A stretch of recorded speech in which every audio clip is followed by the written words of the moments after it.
सूर्य नारायणम जो इनके basically managing director है, जो कि आईआईटी आपके आईआईटी बॉम्बे के प्रोफेसर भी हैं।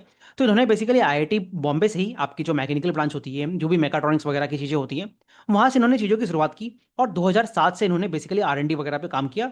इनको सीड फंडिंग जो आपके प्राइवेट इक्विटी में इन्वेस्टर्स मिलते हैं, वहाँ से चीज़ें आगे बढ़ी। धीरे धीरे चीज़ें ये लोगों ने लेके गए, अलग अलग तरह के प्रोडक्ट्स बनाए। उन चीज़ों पे हम आते हैं अभी। और तो बेसिकली उस तरह से ये कंपनी की शुरुआत हुई। और उस तरह से आगे बढ़ के ये कंपनी ने अभी जो भी इनके ओ एफ एस किया, और अभी मार्केट में ये लोग लिस्ट हुए हैं रिसेंटली, लगभग मार्च के आसपास इन्होंने लिस्टिंग किया है।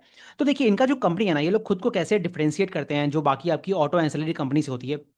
तो ये लोग क्या बात करते हैं, जैसे चलिए मैं आपको कुछ एग्जांपल्स के लिए देता हूँ। तो जैसे हमने हमने जब क्वार्टर 3 के अंदर पूरा ऑटो एंसिलरी को डिस्कस किया था, तो वहाँ पे मैंने कुछ 9 या 10 बिजनेस को डिस्कस किए थे। वहाँ पे आप एक पूरा थेसिस ये पाओगे ना, कि जैसे जो हमारी जितने भी ऑटो एंसिलरी कंपनीज है, तो आप पाएंगे कि जितनी जैसे ये लूमैक्स ऑटोटेक है, जैसे अगर आप देखेंगे ये कंपनियां, तो आपकी मान लीजिए जापानीज कंपनीज होगी, आपकी कोरियन कंपनीज होगी, और या फिर जैसे आपके कोरियन पार्टनर्स हो गए। इन सभी पार्टनर से क्या करते हैं ये लोग, अब जैसे अगर आप लूमैक्स को देखते हो, तो उनका आई थिंक स्टैनली के साथ पार्टनरशिप है। बाकी अगर आप एस जी एस इंटरप्राइजेस को भी देखोगे ना, तो वो भी कंपनी, जैसे अगर आप मान लेंगे यूएस में कुछ ज्वाइंट वेंचर्स वगैरह किए हुए हैं।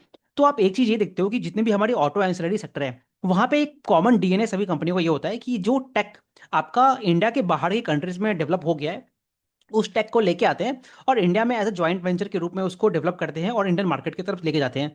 ये जो पूरा सेगमेंट है ना, आप इंडिया के केस में बहुत